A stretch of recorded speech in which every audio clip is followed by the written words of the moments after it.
Saudaraku yang kekasih dalam nama Yesus, Tuhan hadir di tengah-tengah kita dengan rohnya. Dengan kata lain, Roh Kudus ada di tengah-tengah kebaktian kita ini. Firman Tuhan berkata, di mana ada Roh Kudus, di mana ada Roh Tuhan, di situ ada kebebasan. Kamu akan mengenal kebenaran dan kebenaran itu akan membebaskan kamu. Itu Yohanes pasal 8 ayat 32. Apakah kebenaran itu? Kebenaran itu tidak lain daripada firman Tuhan yang hidup dan berkuasa. Itulah dia kebenaran. Siapakah kebenaran itu? Kebenaran itu adalah Tuhan Yesus sendiri. Karena Tuhan pernah berkata, akulah jalan dan kebenaran dan hidup. Seorang pun tidak sampai kepada Bapa kalau tidak melalui aku. Dialah kebenaran, Yesuslah kebenaran. Jadi sepanjang saudara mengenal Yesus dan bertemu dengan Yesus pada malam Natal ini, maka malam Natal ini juga merupakan kebebasan bagi saudara. Terutama kebebasan dari dosa yang memberatkan saudara, yang menutup hubungan saudara dengan Yesus. Karena firman Tuhan berkata, bukannya tanganku terlalu pendek untuk menolong engkau, bukannya telingaku terlalu berat untuk mendengarkan doamu, tetapi dosamu sudah serupa dengan dinding memisahkan aku dengan engkau. Tetapi pada malam ini saudara dengarkan firman Tuhan ini. Saudara kenal kebenaran yang membebaskan saudara daripada dosa dan memberikan hubungan yang baik antara saudara dengan Tuhan. Sehingga mulai malam ini, kalau sebelumnya saudara belum bisa berdoa bersekutu dengan Tuhan, sebagaimana beberapa kesaksian kita dengarkan tadi, walaupun dia orang Kristen, tetapi dia tidak mengalami persekutuan dengan Tuhan, tidak mengalami kuasa Tuhan dalam hidupnya, doanya melayang-layang. Malam ini saudaraku, berhentilah hal tersebut saudaraku, dan mulailah hidup baru, hidup yang bersekutu dengan Tuhan. Betapa indahnya bersekutu dengan Tuhan. Tiap kali saudara berdoa, Tuhan mendengarkan doa saudara dan Tuhan menjawab doa saudara. Inilah satu hal yang sangat indah. Amin saudara. Dan ini merupakan kehendak Tuhan. Untuk itulah sebenarnya Yesus datang, yaitu supaya dia dapat memberikan persekutuan antara saudara dengan Tuhan. Persekutuan yang indah, yang tidak bisa diganggu oleh siapapun juga. Nah, saudara juga bisa dibebaskan daripada penyakit. Firman Tuhan berkuasa. Firman Tuhan itu hidup dan berkuasa. Firman Tuhan belum kehilangan kuasanya. Tuhan bisa menjamah saudara. Firman Tuhan berkata bahwasanya firman yang ditabur tidak pernah kembali dengan kosong, tetapi Tuhan selalu meneguhkan firman yang ditabur dengan kuasa dan tanda ajaib. Dengan kuasa dan tanda ajaib. Sebab Tuhan Yesus yang kita sembah itulah Tuhan Yesus yang berkuasa. Dia Tuhan yang hidup. Dia bukan Tuhan yang mati. Dia Tuhan yang hidup, yang mengenal saudara. Dia Tuhan yang mengasihi saudara. Dia Tuhan yang mau mendengarkan doa saudara. Bahkan dia Tuhan yang sangat mengerti keadaan saudara, lebih daripada manusia manapun di dunia ini. Tetapi dia juga Tuhan yang mengetahui hati saudara. Dia Tuhan yang melihat kerinduan saudara, kesungguhan hati saudara pada malam ini. Sepanjang saudara percaya dan sungguh-sungguh kepadanya, maka saudara tidak akan pulang dengan sia-sia. Saudara akan pulang setelah saudara menerima jamahan Tuhan pada malam ini. Amin. Haleluya. Saudara yang tergeletak, saudaraku, karena lemah dan sakit, kalau saudara masih bisa mendengarkan firman Tuhan ini, dengarkan firman Tuhan ini, saudaraku, supaya iman saudara tumbuh. Karena firman Tuhan berkata, iman datang daripada berita firman Tuhan. Supaya saudara mendengarkan berita firman Tuhan yang hidup, maka iman saudara akan bertumbuh. Dan firman Tuhan berkata, sama sebagaimana imanmu jadi padamu. Kalau pada waktu saudara mendengarkan firman Tuhan ini, saudara sudah berkeyakinan sungguh-sungguh dalam hati saudara, inilah saatnya aku sembuh, inilah saatnya aku bebas daripada ikatan-ikatanku. Karena pada hari ini aku mendengarkan firman Tuhan yang hidup, Inilah saatnya aku menerima kuasa Tuhan. Inilah saatnya aku bebas. Inilah saatnya aku sembuh. Terima kasih Tuhan. Jangan lalu ya aku Tuhan pada malam Natal ini Tuhan. Berilah jamahanmu pada malam Natal ini. Aku butuh jamahanmu Tuhan untuk kesembuhanku. Maka saudara tidak akan kecewa pada malam Natal ini. Kuasa Tuhan akan dinyatakan dalam hidup saudara. Saudara kekasih dalam nama Tuhan Yesus. Sebab Yesus yang kita sembah itu, Yesus yang kita berseru kepadanya, mendengarkan doa kita dan menjawab doa kita. Dia Tuhan yang tidak berubah. Ya sekali lagi saya tekankan pada saudara, bukan sedang memperingati saja itu baik, saudaraku baik, pohon terang baik, saudaraku haleluya. Dekorasi semuanya baik, semua kita butuhkan. Saudara, kalau ada makanan minuman pun baik, tetapi Natal bukan sampai di situ saja, maka semuanya itu menjadi sia-sia. Kalau kita pulang dari tempat ini tanpa bertemu dengan Yesus. Sebab wujud Natal bukanlah pohon terang, wujud Natal bukanlah kue-kue, wujud Natal yaitu oknum pribadi Yesus sendiri yang sudah ada di tengah-tengah kita. Biarlah semua kita bertemu dengannya pada malam Natal ini. Amin.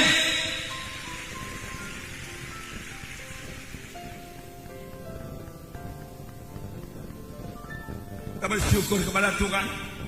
Sebenarnya yang kita peringati pada hari ini adalah Yohanes 3:16, di mana dikatakan karena demikian Allah mengasihi isi dunia ini sehingga dikaruniakannya anaknya yang tunggal itu, supaya barang siapa yang percaya kepadanya tidak binasa, melainkan beroleh hidup yang kekal.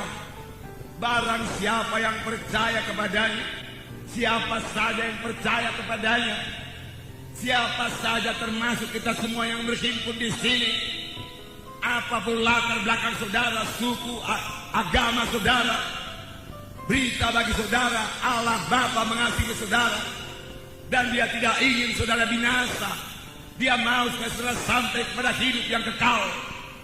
Oleh sebab itu Dia mengirimkan anaknya ke dunia ini, lahir menjadi manusia. Itulah Dia Tuhan Yesus Kristus, supaya barang siapa yang percaya kepadanya tidak binasa, melainkan beroleh hidup yang kekal. Tidak binasa, tidak binasa, melainkan beroleh hidup yang kekal. Jadi ada dua perkara. Ada manusia ini yang akan binasa, ada yang beroleh hidup yang kekal. Tetapi biarlah kita mengerti, pengertian binasa di sini bukanlah mati dan lenyap, tidak. Binasa maksudnya di sini hukuman yang kekal. Tidak 100 tahun, tidak 200 tahun, tidak 1000 tahun. Tidak ada tertulis dalam Alkitab sesudah manusia ini 1000 tahun dihukum dalam neraka, kemudian Tuhan murah menyucikannya lalu kembali ke sorga. Tidak ada. Sekali neraka tetap neraka selama-lamanya. Inilah yang disebut binasa. Saudara, bukanlah kebetulan terhadir pada tempat ini. Janganlah seorang pun masuk ke tempat kebinasaan tersebut, yaitu neraka yang kekal. Percaya atau tidak percaya, neraka ada. Sudah ada. Bahkan sudah banyak orang ke neraka. Jangan ditambahi lagi. Rebut jiwa-jiwa. Bawa dia ke surga. Bawa dia ke surga. Tapi di samping neraka ada surga yang kekal. Surga selama-lamanya, selama-lamanya. Selama-lamanya senang.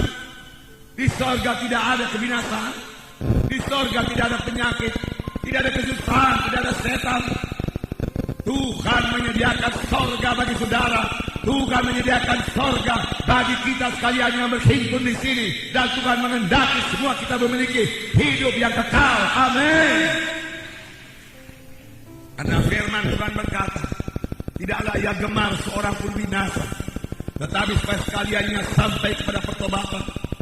Tuhan tidak suka seorang pun ke neraka. Neraka diciptakan bukan untuk tempat manusia. Neraka diciptakan untuk tempat setan. Tetapi pengikut setan, orang-orang berdosa yang tidak mau bertobat, yang cinta kepada dosanya, yang cinta kepada kegelapan, yang cinta kepada kuasa-kuasa kegelapan tidak akan mewarisi hidup yang kekal, tapi beroleh hukuman yang kekal. Jadi yang kita peringati pada hari ini, Yohanes 3:16 digenapkan Tuhan. Semua kita mengetahui ayat ini. Anak-anak mengetahui ayat ini. Dari kecil saya mengetahui ayat ini. Bahkan pernah waktu saya masih sekolah dasar, pada waktu itu namanya sekolah rendah, ayat hafalan saya yaitu Yohanes 3:16. Saya bersuka cita menyampaikan ayat ini, walaupun saya pada waktu itu tidak mengerti apakah saya ini sudah selamat atau belum. Walaupun orang tua saya seorang sintua, seorang pertua, kami juga tidak mengerti bagaimana mencapai keselamatan itu, bagaimana lahir baru menjadi anak-anak Tuhan. Bahkan perkataan lahir baru pun masih sangat asing kepada kami. Tetapi dengan anugerah Tuhan, Tuhan memimpin kami semua kepada keselamatan. Lahir baru menjadi anak-anak Tuhan, dosa diampuni dan mewarisi hidup yang kekal. Bahkan saya bertanya, bolehkah manusia ini selama lagi dia hidup di dunia ini mengetahui dengan pasti, mengetahui dengan pasti apakah dia sudah selamat? Dapatkah dia mengetahui dengan pasti kalau dia mati ke sorga? Alangkah senangnya kalau demikian. Firman Tuhan berkata, kita bisa mengetahuinya. Sebagai anak-anak Tuhan bahkan kita harus mengetahui dengan pasti apakah kita sudah selamat atau belum, apakah kita sudah lahir baru atau belum. Dan kita harus mengetahui dengan pasti kalau kita mati kemana. Kalau kita mati sebagai anak-anak Tuhan, firman Tuhan berkata kita ke sorga, di bawah Allah bersama-sama dengan Dia. Kalau kita hidup dalam Tuhan dan mati dalam Tuhan. 1 Tesalonika berkata mengenai orang yang mati, janganlah kamu bodoh, biarlah kamu mengetahui semua orang yang mati dalam Tuhan di bawah Allah besertanya. Di kuburan sering kita baca ayat ini, pendeta sering membaca, jemaat mendengarkan, tapi kerap kali sebagai penghiburan saja. Bukannya mereka mencek dirinya, sudahkah mereka hidup dalam Tuhan? Sudahkah ada hubungan pribadi mereka dengan Yesus? Apa tidak? Keselamatan ditentukan oleh hubungan pribadi kita dengan Yesus.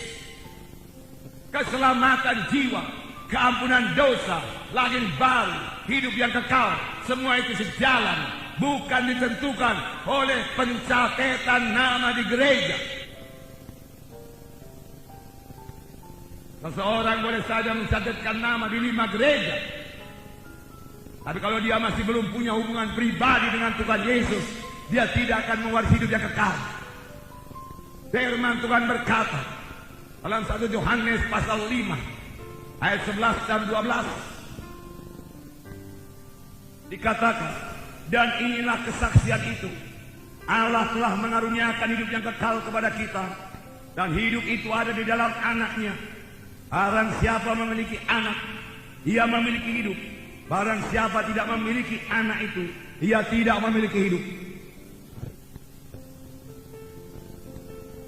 Semuanya yang dituliskan kepadamu supaya kamu yang percaya kepada nama anak Allah itu tahu ataupun mengetahui bahwa kamu memiliki hidup yang kekal. Di sini dikatakan, inilah kesaksian itu, Allah telah mengaruniakan hidup yang kekal kepada manusia ini. Tetapi siapakah yang selamat? Siapakah yang menerima karunia itu?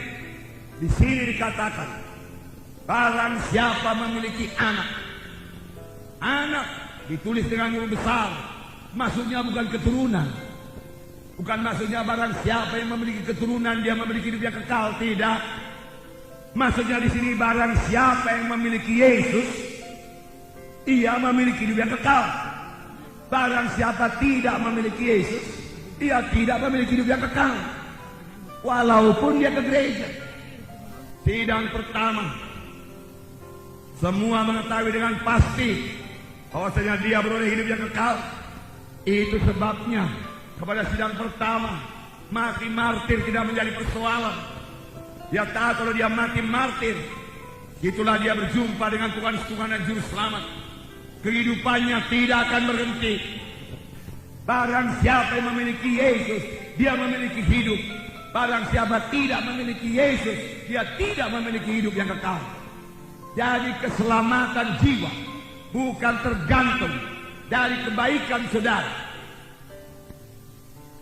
Firman Tuhan berkata, kebaikan manusia ini, kejujuran manusia ini hanya sebagai kain lapuk di hadapan Tuhan. Memang sesudah selamat, saudara harus bertobat, tinggalkan semua dosa sebagaimana kita lihat dalam fragmen-fragmen tadi. Bohong pun ditinggalkan, dosa mana pun ditinggalkan. Harus bertobat. Dan sesudah kita selamat, yaitu sesudah kita menerima Yesus sebagai Tuhan dan Juru Selamat kita sanggup melawan dosa itu. Mengapa? Karena kita tidak sendiri lagi. Ada Yesus dalam hati kita. Kita tidak sendiri. Ada Yesus dalam hati kita. Amin, saudara. Ada Yesus dalam hati kita. Inilah dia keselamatan. Bukan pula ditentukan oleh hubungan, bukan pula ditentukan oleh sumbangan kita yang begitu banyak kepada gereja. Bukan. Keselamatan kita ditentukan oleh hubungan kita dengan Tuhan Yesus. Bagaimanakah sumbangan saya? Misalnya 10 juta kepada gereja ini, saya sumbang 10 juta. Apakah itu menghapus dosa saya? Misalnya saya sudah berbuat satu dosa yang keji, lalu saya berikan 10 juta, hilangkah dosa saya? Kalau begitu orang kaya akan ke surga, orang miskin akan ke neraka karena tidak punya uang buat menebus dosanya. Tetapi tahukah saudara bahwasanya hanya satu yang dapat menebus manusia ini dari dosa? Hanya satu, yaitu darah Yesus yang telah tercurah di kayu salib di Golgota. Haleluya. Kamu ditebus dari cara hidupmu yang sia-sia, bukan dengan emas dan perak. Itu buku 1 Petrus pasal 1 18-19. Kamu telah ditebus dari cara hidup yang sia-sia, bukan dengan emas dan bukan dengan perak, tetapi kamu ditebus dengan darah yang mahal, darah yang suci, darah yang tidak bercacat celah, yaitu darah Kristus. Amin. Yang sebagai darah anak domba tidak bercacat celah. Hanya darah Yesus yang tidak bercacat celah. Seluruh darah manusia di dunia ini sudah bercacat celah, karena semua manusia telah berdosa dan telah kehilangan kemuliaan Allah. Itu sebabnya hanya Yesus satu-satunya jalan ke surga. Tuhan sendiri berkata, akulah jalan, akulah kebenaran, akulah hidup. Seorang pun tidak sampai kepada Bapa kalau tidak melalui aku. Tidak sampai ke surga kalau tidak melalui Yesus. Tuhan bukan penunjuk jalan. Dialah jalan itu. Milikilah jalan itu. Milikilah Yesus. Bahkan kepada saudara yang sakit saya katakan pada malam ini, saudaraku, yang terpenting, yang paling penting bagi saudara bukan kesembuhan tubuh. Memang Tuhan menyembuhkan tubuh. Bahkan Tuhan tidak pernah menolak orang sakit yang berseru kepadanya. Jika saudara Daud, tolong saya. Dia selalu mendengar seru dari anak-anaknya yang memanggil namanya. Dia akan menjawab. Dan lihat dalam Alkitab, Bartimeus berseru kepada Tuhan, Yesus anak Daud, tolong saya. Yesus anak Daud, tolong saya. Orang-orang menyuruhnya diam-diam. Peminta sedekah buta diam. Bukannya dia diam, tambah kuat dia berseru, Yesus tolong saya. Yesus berhenti. Yesus berhenti dan berkata, panggil dia datang kemari. Bartimeus dipanggil. Apa diperbuat Bartimeus? Bartimeus menanggalkan jubahnya. Dia lari kepada Yesus. Dia mau cepat-cepat bertemu dengan Yesus. Segala halangan-halangan, jubahnya yang merupakan halangan dia buangkan, supaya dia bisa bertemu dengan Yesus. Karena dia tahu kalau dia bertemu dengan Yesus, hidupnya tidak mungkin sama lagi. Demikian juga saudara yang pada malam ini bertemu dengan Yesus. Hidup saudara tidak mungkin sama lagi. Amin. Bertemulah dengan Yesus pada malam ini. Jangan lewatkan kesempatan ini. Setan sangat gembira kalau pada waktu hari Natal jiwa-jiwa tidak bertemu dengan Yesus. Setan bersuka cita pada hari Natal kalau jiwa-jiwa hanya selamat hari Natal, disuguhi kue yang lezat-lezat. Firman Tuhan juga berkata, berserulah olehmu kepadaku, maka aku akan menjawab engkau. Mengapa terikat? Mengapa bisu? Hai orang yang bernama Kristen, mengapa berat sekali berseru, oh Yesus, tolong saya. Apakah saudara pikir Yesus akan tinggal diam? Kalau seorang anak mohon pertolongan bapaknya, Bapak, saya tenggelam dalam sumur, tolong. Bapak dunia akan lari, mengambil tali atau apa saja, lempar ke bawah. Kalau nggak ada tali, terjun bapak itu dalam sumur, menolong anaknya. Apakah Yesus tinggal diam? Kalau kita berseru, Tuhan Yesus, penyakit ini menggigit saya, kanker ini mau membunuh saya, Tuhan Yesus, tolong saya. Saya bertobat Tuhan, saya ikut kau sepanjang hidup saya. Sama seperti kesaksian pelaut tadi, Bapak Purba kalau saya tidak salah. Dia katakan, sembuhkan aku Tuhan, aku ikut engkau sepanjang hidupku. Maka dia meninggalkan pekerjaannya. Dan betul, dan dia bisa juga berdoa, Tuhan berikan aku pekerjaan yang lain Tuhan, supaya aku tetap di Medan dan boleh kebaktian di Gereja Kemenangan Iman Indonesia. Buka jalanmu Tuhan.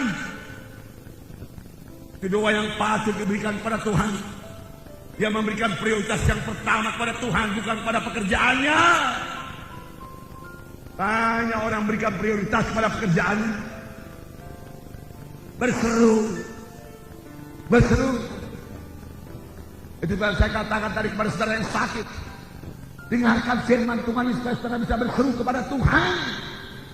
Bukankah saudara butuh pertolongan? Tapi sekali lagi saya ulangi, yang terpenting bukan kesembuhan tubuh, yang terpenting keselamatan jiwa, keampunan dosa saudara, yang juga hanya terdapat di dalam Yesus. Itu yang terpenting, saudara, itu yang terpenting. Keampunan dosa. Firman Tuhan berkata, apakah untungnya kepada seorang dia boleh hidup dunia yang tadi kehilangan jiwanya? Cari dahulu kerajaan Allah dan kebenarannya, maka sekaliannya akan ditambahkan padamu.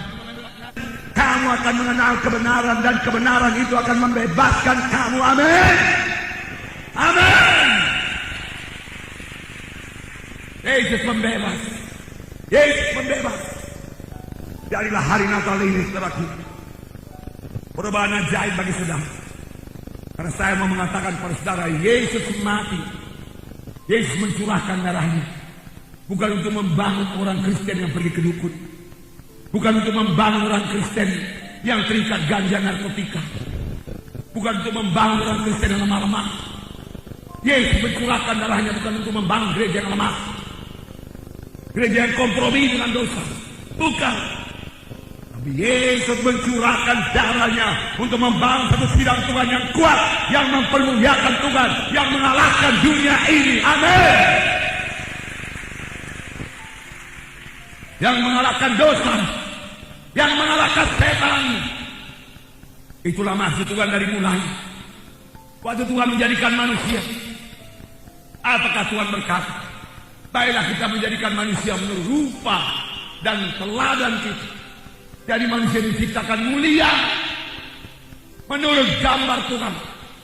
Mengapa sekarang hilang kemuliaan itu? Karena dosa. Sebenarnya manusia diciptakan Tuhan tidak bisa disentuh oleh penyakit manapun juga. Tetapi karena dia jatuh kepada dosa, kehilangan kemuliaan Allah, penyakit datang menyentuh dia, mengikat dia, membunuh dia. Karena dia telah kehilangan kemuliaan Allah. Dan Tuhan berfirman pada waktu itu, kita ciptakan manusia supaya mereka berkuasa di bumi, berkuasa atas burung-burung di udara, berkuasa atas ikan-ikan di laut. Pokoknya Tuhan menciptakan manusia ini supaya dia menguasai bumi ini. Bukan dikalahkan oleh dunia ini, bukan dikalahkan oleh setan, bukan dikalahkan oleh dosa. Amin. Itu kehendak Tuhan. Namun manusia jatuh kepada dosa. Tetapi setelah Yesus datang, Tuhan kembalikan kemuliaan kepada manusia itu, kuasa kepada manusia itu. Yesus masuk dalam hati manusia, dan dengan Yesus dalam hati manusia ini, dia lahir baru menjadi anak-anak Tuhan. Dia bisa mengalahkan setan, mengalahkan dosa, mengalahkan dunia, hidup berkemenangan di dunia ini, dan mempermuliakan Tuhan. Amin. Haleluya. Haleluya. Itu kehendak Tuhan, para Yesus mati bukan untuk membangun gereja yang lemah, bukan gereja yang kompromi, setengah gelap, setengah terang. Sama sebagai pohon terang, terang gelap, terang gelap, terang gelap. Ini nggak ada gelapnya, puji Tuhan. Amin, saudara. Ya. Tidak ada kompromi, tidak ada kompromi. Saudara, malam ini hal yang pertama saudara perlu terima, apa yang terjadi pada seorang yang datang di mana Yesus mengajar di Kapernaum. Seorang sakit digotong oleh 4 orang datang kepada Yesus. Tetapi karena orang banyak itu, dia tidak dapat masuk, tapi dia tidak menyerah. Saya bacakan pada saudara Markus pasal 2 ayat 1. Kemudian sesudah lewat beberapa hari, waktu Yesus datang lagi ke Kapernaum, tersiarlah kabar bahwa ia ada di rumah. Maka datanglah orang-orang berkerumun, sehingga tidak ada lagi tempat, bahkan di muka pintu pun tidak. Sementara ia memberitakan firman kepada mereka, ada orang-orang datang membawa kepada yang seorang lumpuh, digotong oleh 4 orang. Tetapi mereka tidak dapat membawanya kepadanya karena orang banyak itu. Lalu mereka membuka atap yang di atasnya. Sudah terbuka, mereka menurunkan tilam tempat orang lumpuh itu terbaring. Ketika Yesus melihat iman mereka itu, berkatalah ia kepada orang lumpuh itu, hai anakku, dosamu sudah diampuni. Betapa indahnya ini. Kemudian sesudah itu Tuhan berkata,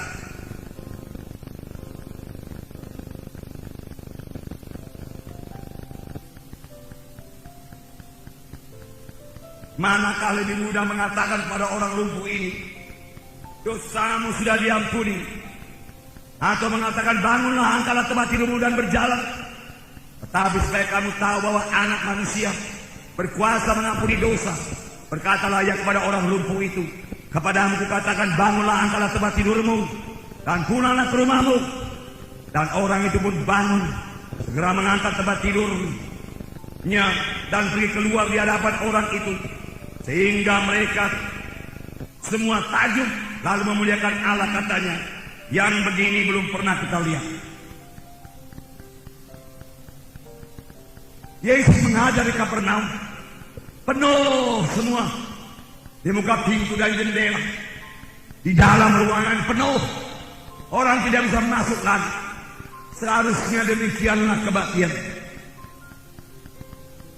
Jiwa-jiwa berbondong-bondong datang. Seharusnya gereja tidak ada kursi yang kosong. Kita tidak muat dalam ruangan yang punya tempat duduk 2.500 ini, saudara. Ini baru satu wilayah Medan Tuntungan. Pada waktu kebaktian wilayah Medan Timur, di Jalan Pancing Sari, kapasitas gedung tempat duduk gereja kita di sana hanya muat 1.000 tempat duduk. Di atas 500 dan 1.500. Penuh di bawah, penuh di atas. Lalu di lapangan depan, saudaraku, parkir mobil digeser keluar. Penuh, bisa muat 500 orang lagi, 500 kursi. Tetapi jiwa-jiwa masih terus datang. Dan jiwa-jiwa yang datang tidak bisa lagi sampai kepada saya. Mereka sampai ke jalan-jalan itu. Saudara, jiwa-jiwa perlu Yesus. Saudara perlu Yesus. Yesus hidup. Dan malam itu Tuhan bekerja. Berita keselamatan, berita kelepasan, berita kesembuhan saya sampaikan kepada mereka. Tapi waktu jam pendamaian, waktu saya panggil ke depan, mereka maju ke depan. Saya melihat begitu banyak yang bangkit dari tempat duduknya, sekitar 1.000 orang. Dan tempat di sini sudah penuh. Jiwa-jiwa sudah sampai di pinggir batas podium. Jiwa-jiwa. Lalu saya katakan stop. Lalu yang di atas tidak bisa maju ke depan, yang di luar tidak bisa maju ke depan. Mereka hanya berdiri di tempat dan berdoa di tempat. Kalau kuasa Tuhan dinyatakan, jiwa-jiwa akan berbondong-bondong datang di gereja. Amin. Haleluya.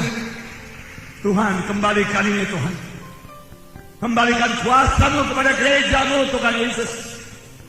Ini doa saya. Dan gereja Tuhan penuh. Dan jiwa-jiwa berubah, jiwa-jiwa berubah. Malam ini saudara pulang dengan perubahan ajaib daripada Tuhan. Amin. Paling tidak saudara mengenal Yesus sebagai Tuhan dan Juru Selamat. Dan mulai malam ini saudara bersekutu intim dengan Yesus.